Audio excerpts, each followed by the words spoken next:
Hai, perkenalkan saya merupakan Ketua Kelompok 12, nama saya Aditya Ilyasa dengan NIM 198240089. Nama saya Lisa Salsabila dengan NIM 161241137.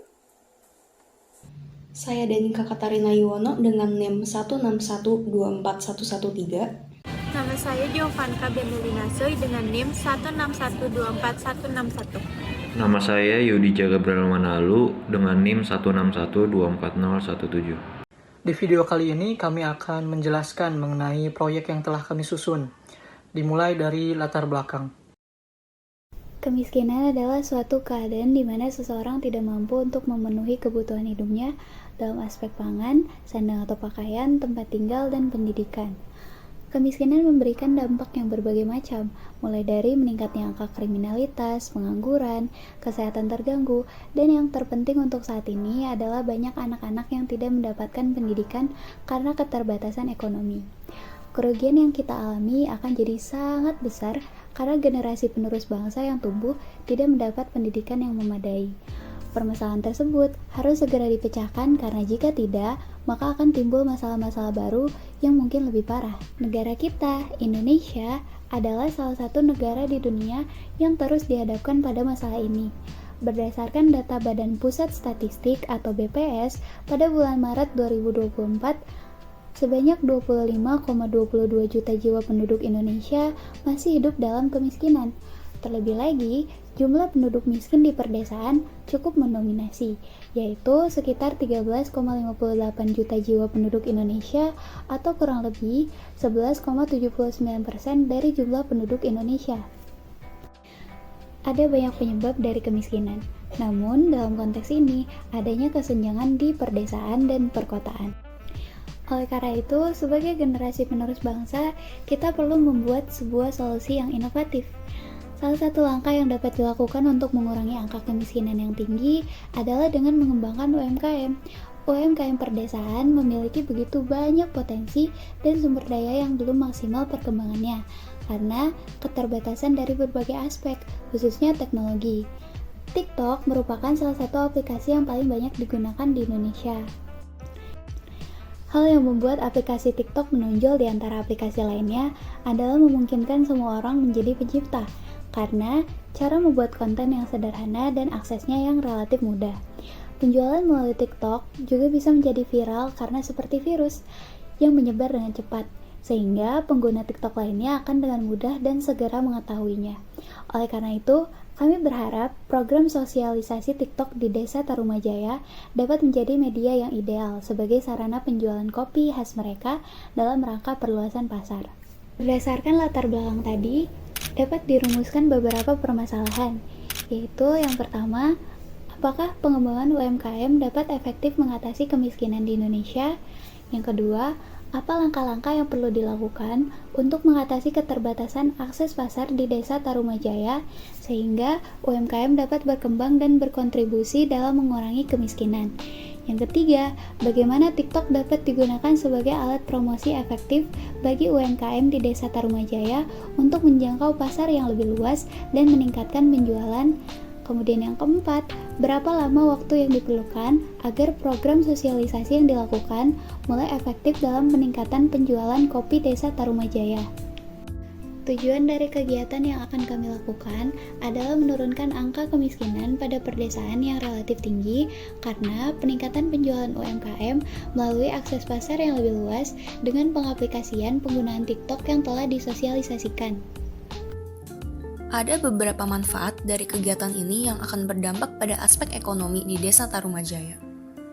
Pertama, kegiatan ini akan mendorong pertumbuhan ekonomi di perdesaan. Dengan memperkenalkan teknologi dan media sosial sebagai alat promosi, para pelaku UMKM di desa dapat menjangkau pasar yang lebih luas, sehingga akan meningkatkan pendapatan mereka dan secara keseluruhan memperkuat ekonomi lokal. Kedua, kesenjangan antara masyarakat perdesaan dan perkotaan dapat diatasi, karena dengan adanya akses dan pemanfaatan teknologi, masyarakat desa akan memiliki kesempatan yang sama untuk bersaing di pasar yang lebih luas. Ketiga, kegiatan ini juga akan mendukung terciptanya lingkungan ekonomi perdesaan yang lebih bervariasi. Pekerjaan di desa tidak hanya terbatas pada pertanian, tetapi juga membuka peluang di sektor lain seperti manajemen media sosial dan kreativitas dalam konten digital. Terakhir, masyarakat desa akan menjadi lebih terbuka dan mengikuti perkembangan teknologi, sehingga mereka akan lebih siap menghadapi tantangan ekonomi di masa depan dan tidak tertinggal dalam perkembangan zaman. Masyarakat yang akan menjadi sasaran utama kegiatan kami adalah para petani dan pengusaha UMKM kopi di Desa Tarumajaya, terutama mereka yang belum familiar dengan menggunakan media sosial seperti TikTok sebagai sarana promosi. Mengapa? Karena luas lahan perkebunan yang dimiliki masyarakat Desa Tarumajaya hanya 3,6% dari total lahan di desa, padahal 64% kepala keluarga bekerja sebagai buruh tani, sementara perusahaan besar hanya menampung 19% tenaga kerja. Maka, dengan kegiatan sosialisasi TikTok ini, diharapkan akan terbuka lapangan pekerjaan baru, serta penjualan dan pendapatan UMKM di desa dapat meningkat melalui akses pasar yang lebih luas. Berikut merupakan metode pelaksanaan kegiatan yang kami gunakan untuk meningkatkan penjualan kopi di Desa Tarumajaya. Yang pertama ada peningkatan jual beli produk. Metode ini kami gunakan untuk meningkatkan transaksi jual beli produk kopi di Desa Tarumajaya. Langkah pertama yang kami ambil adalah pengembangan rantai pasok. Yang kedua adalah optimalisasi penjualan digital. Dan yang ketiga adalah negosiasi harga dan pembayaran. Dan yang keempat, pengelolaan stok. Lalu di bagian kedua, kami mengambil strategi pemasaran produk. Kami berfokus pada upaya promosi untuk meningkatkan visibilitas dan daya tarik pada produk kopi. Langkah yang kami ambil yang pertama adalah mengemas branding penjual kopi di platform digital, yang kedua adalah promosi digital, dan yang ketiga program loyalitas. Dan yang terakhir adalah pelatihan manajemen bisnis pengelolaan. Langkah ini kami gunakan untuk meningkatkan keterampilan pengelolaan bisnis dan pemasaran di kalangan masyarakat lokal Desa Tarumajaya. Di bagian pertama ada pelatihan manajemen bisnis, yang kedua pelatihan pemasaran daring, ketiga mentoring dan konsultasi, dan yang keempat simulasi dan studi kasus. Roadmap kegiatan terdiri dari 5 tahap.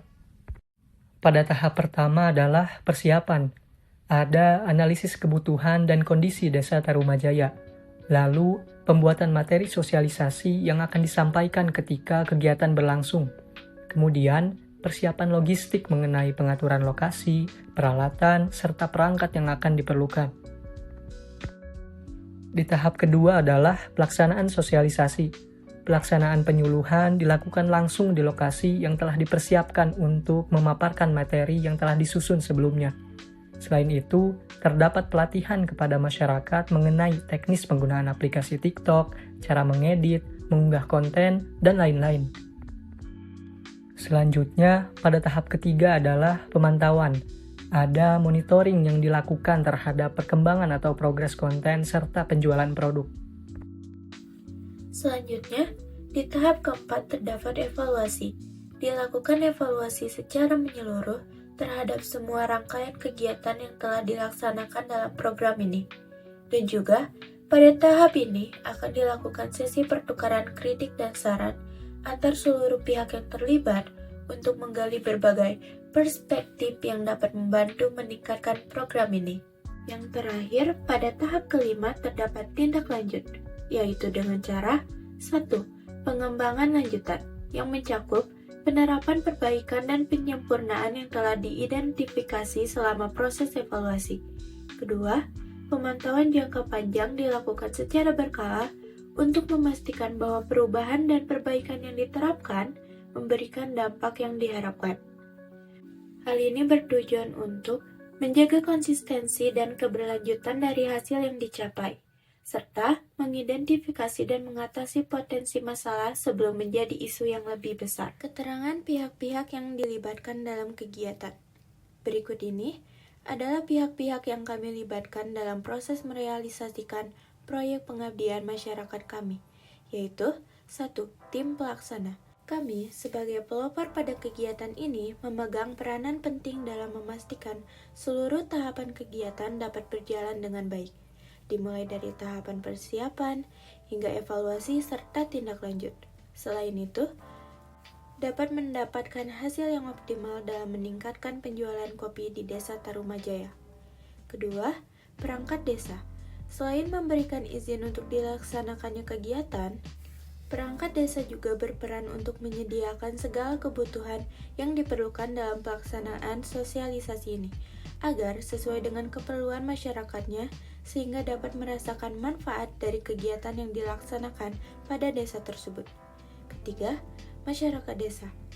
Peran aktif dari masyarakat dalam kegiatan ini sangatlah penting untuk memastikan dampak positif yang diharapkan setelah dilaksanakannya sosialisasi dapat terjadi. Kontribusi mereka dari awal hingga akhir juga menentukan kesuksesan dan keberlanjutan jangka panjang dari program ini. Keempat, universitas atau akademisi.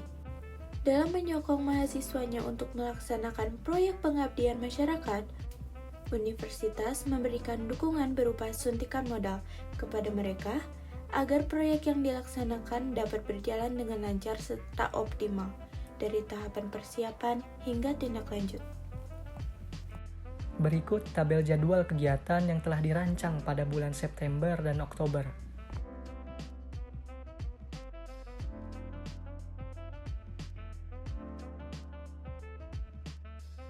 Berikut merupakan rencana anggaran biaya dari kegiatan proyek kami.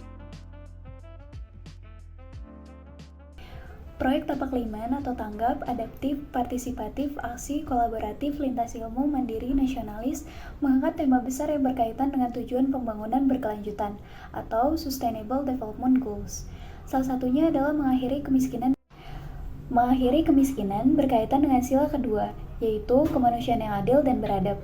Setiap warga negara Indonesia berhak hidup dengan kebutuhan primer yang tercukupi, artinya mereka perlu terbebas dari kemiskinan. Kemudian, sila kelima, yaitu keadilan sosial bagi seluruh rakyat Indonesia. Dengan memberikan kesempatan yang sama bagi semua orang untuk mendapatkan pendidikan, pekerjaan, dan akses terhadap sumber daya, kita dapat mengurangi kesenjangan sosial dan meningkatkan kesejahteraan masyarakat. Apalagi, tingkat kemiskinan di pedesaan jauh lebih tinggi daripada di perkotaan.